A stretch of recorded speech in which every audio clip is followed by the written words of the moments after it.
A cidade de Itabaianinha, localizada no interior do Sergipe, é conhecida nacionalmente como a Cidade dos Anões. É muito comum que as pessoas por lá não passem de 1,45 m. Se no Brasil existe em média um anão para cada 10 mil nascidos, lá essa quantidade é 25 vezes superior. Isso acontece porque naquela região existiam famílias que viviam isoladas na zona rural e aí realizavam muitos cruzamentos endogâmicos, ou seja, cruzamentos consanguíneos. E ela é sua prima esposa. É esposa prima. Eu não entendi, mas tô compreendendo. O que aumentou bastante a frequência alélica do gene da acondroplasia. Quer aprofundar mais os seus conhecimentos em genética? Aguarda só a vinheta.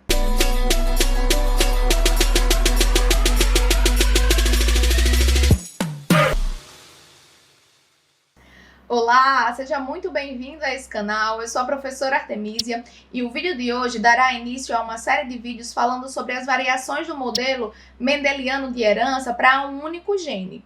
No vídeo de hoje nós vamos falar sobre os alelos letais. Os trabalhos de Mendel foram fundamentais para que a gente entendesse como que os caracteres são repassados de geração para geração e de como o genótipo influencia o nosso fenótipo. Aliás, se você ainda não assistiu o nosso vídeo sobre a primeira lei de Mendel, é muito importante que você se aproprie de alguns conhecimentos para que você possa avançar no entendimento do conteúdo da aula de hoje. Para isso eu vou deixar o link aqui na descrição do vídeo.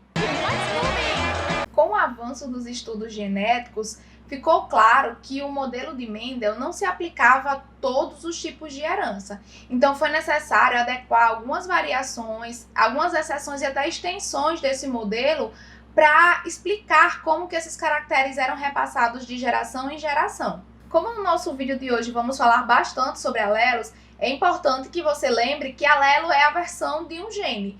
Então imagine que uma planta tem ali uma característica, um gene, que expressa a deposição de clorofila. E existem dois alelos para essa característica. Um que permite a deposição do pigmento e outro que não permite. Perceba que você tem duas informações distintas para o mesmo gene. Então, a cada uma dessas informações nós chamamos de alelo. O alelo que deposita o pigmento e o alelo que não deposita. Quando o indivíduo recebe dois alelos iguais para aquela característica, nós dizemos que ele é um homozigoto. E quando ele recebe dois alelos distintos, ele é chamado de heterozigoto. Os alelos letais foram descobertos acidentalmente graças ao trabalho de um biólogo francês, Lucien Coenot, que decidiu estudar o modelo mendeliano aplicado com animais. E aí ele pegou camundongos de diferentes cores, o camundongo cinza e amarelo, e fez vários cruzamentos para observar o que acontecia. Quando ele cruzava os camundongos de cor cinza, eles sempre tinham filhos de cor cinza. Logo, ele concluiu que a cor cinza só se expressava em homozigose. Só que quando ele cruzou indivíduos de cor amarela, ele obteve uma proporção curiosa. 2/3 dos filhotes eram amarelos e 1/3 eram cinza. Aí ele deu uma pilhada, né? Disse, peraí, o que foi que eu fiz de errado aqui? Porque a proporção de Mendel era 3:1 e a proporção que eu obtive foi 2:1. Várias noites em claro e xícaras de café depois, Coenot teve a brilhante ideia de abrir o ventre das fêmeas gestantes e observou que os embriões estavam mortos. E aí que ele chegou à conclusão de que, quando o alelo para a cor amarela se encontrava em dose dupla, acontecia o aborto. Então, ele só tinha ali dois genótipos possíveis para ratinhos vivos. O heterozigoto, que era de cor amarela, e o homozigoto recessivo, que era cor cinza. Portanto, como o próprio nome já diz, alelos letais são aqueles que levam à morte do indivíduo. Quando o indivíduo morre antes de chegar na idade reprodutiva, dizemos que são alelos letais completos. E quando ele consegue sobreviver e ultrapassar a idade reprodutiva, esses alelos são chamados de semiletais ou subletais. Os alelos letais podem ser tanto dominantes quanto recessivos. Quando eles são recessivos, precisam apresentar-se em homozigose, ou seja, precisa receber um alelo do pai e um alelo da mãe. Geralmente, a morte do indivíduo acontece quando o produto desse gene vai ser requerido pelo organismo. De repente, na primeira infância, uma criança vai precisar de alguma proteína que deveria ser produzida por esse gene, e aí ela não vai obter, levando o indivíduo a óbito. Como exemplo de alelo letal recessivo, podemos citar um experimento de Coenot, em que quando ele tinha dois alelos iguais para a cor amarela, o indivíduo morria. É interessante notar que esse gene ele tem dois comportamentos. ele se apresenta como dominante para a cor do pelo e recessivo quanto à letalidade. Na acondroplasia, que é a causa mais comum de nanismo, acontece algo muito semelhante aos experimentos de Queneau. O indivíduo que é homozigoto dominante morre quando ainda embrião. Os indivíduos heterozigotos, ou seja, que são portadores de pelo menos um gene dominante, são acondroplásicos. E os indivíduos homozigoto recessivos têm estatura normal. O gene desão é dominante para a acondroplasia e é recessivo para a letalidade. Agora ficou fácil de entender o que acontece com a população lá de Itabaianinha, não é? E será que é possível 2 acondroplásicos terem um filho de estatura normal? Isso, cara. Pelo amor de Deus. Eu não vou saber te responder essa pergunta, não. Vamos simular esse cruzamento? Já que o cruzamento é entre acondroplásicos, temos aqui 2 genótipos de heterozigoto. Então, quais são as possíveis combinações para esses genótipos? Quando o indivíduo for desão-desão, ou seja, um homozigoto dominante, isso vai levá-lo à morte, que é justamente a combinação dos alelos letais. Quando heterozigoto, será acondroplásico. E olha aqui a última possibilidade. Um indivíduo homozigoto recessivo apresentando estatura normal. Então, a proporção é de 2/3, aproximadamente 66,6% de indivíduos acondroplásicos e 1/3, 33,3% de estatura normal. Então, respondendo à pergunta, sim, é possível que um casal acondroplásico tenha um filho de estatura normal. Outro exemplo de alelos letais recessivos acontece na fibrose cística, a doença genética grave mais comum da infância. Acontece quando os pais são portadores desse alelo mutado e enviam para o seu filho. No caso dos heterozigotos, eles não apresentam a doença, sendo apenas portadores e podendo ter filhos com fibrose cística. E no caso dos homozigotos dominantes, eles sequer apresentam o alelo mutado. Os indivíduos que apresentam essa doença têm um gene defeituoso que produz uma proteína que espessa em 30 a 60 vezes o muco produzido pelo organismo.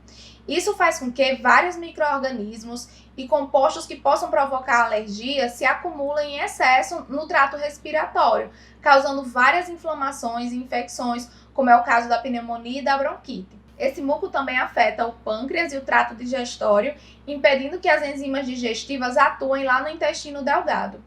A expectativa de vida dos indivíduos com fibrose cística aumentou bastante devido ao diagnóstico precoce, graças ao teste do pezinho e também às novas combinações de tratamentos medicamentosos.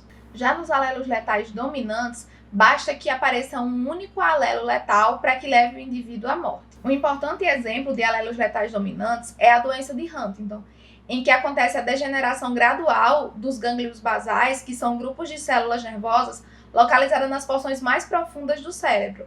E aí o indivíduo passa a perder capacidade de autocontrole, passa a ter movimentos mais bruscos, perda da fala, da deglutição e da memória. Embora os medicamentos aliviem os sintomas, a doença é progressiva, levando o indivíduo à morte. Geralmente, os sintomas para essa doença se manifestam a partir dos 40 anos.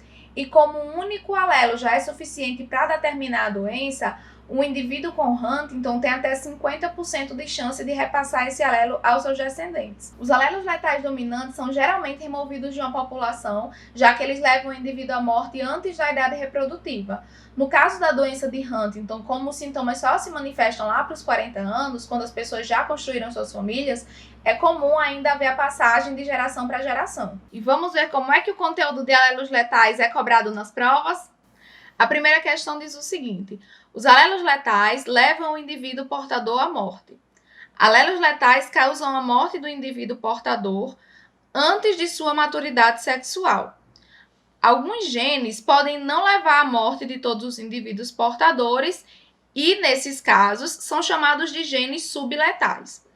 Ao estudar um certo gene alelo letal em autossomia dominante em ratos, que acomete a morte de filhotes ao nascer, e aplicando seus conhecimentos de genética, assinale a probabilidade esperada de ratos mortos num cruzamento entre um macho heterozigoto e uma fêmea homozigota para o gene em estudo. Então, nesse caso aqui, o alelo letal é a combinação de um duplo dominante. Então, já que o macho é heterozigoto e a fêmea homozigota, Para ele ser duplo dominante, teria que ter herdado aqui um alelo dominante do pai e um da mãe. Observem que isso não é possível, já que a mãe não tem nenhum alelo dominante para enviar para o seu filho. Logo, a possibilidade de haver alelos letais e matar esse ratinho é 0%. E vamos aqui à nossa segunda questão.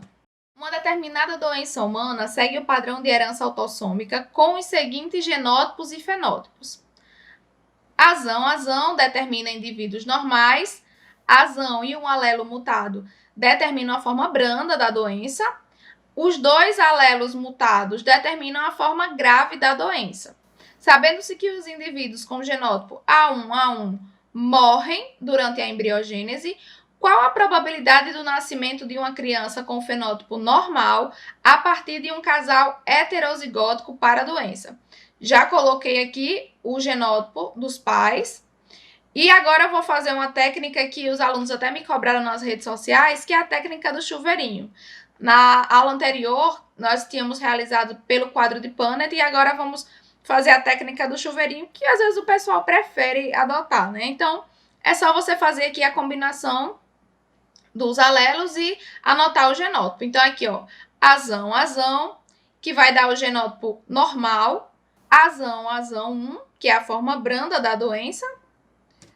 Azão novamente, que é a forma branda. E a última combinação, azão 1, que aí sim vai levar o indivíduo à morte, a combinação dos alelos letais. A nossa proporção fenotípica obtida com esse cruzamento é que 2/3 vão apresentar a doença numa forma branda e 1/3 vai ser normal. A pergunta aqui está querendo saber justamente qual a probabilidade da criança ser normal. Então, nossa resposta é 1/3. Espero que tenham gostado da nossa aula de hoje, que eu tenha contribuído com a sua aprendizagem e nos vemos no nosso próximo vídeo. Tchau!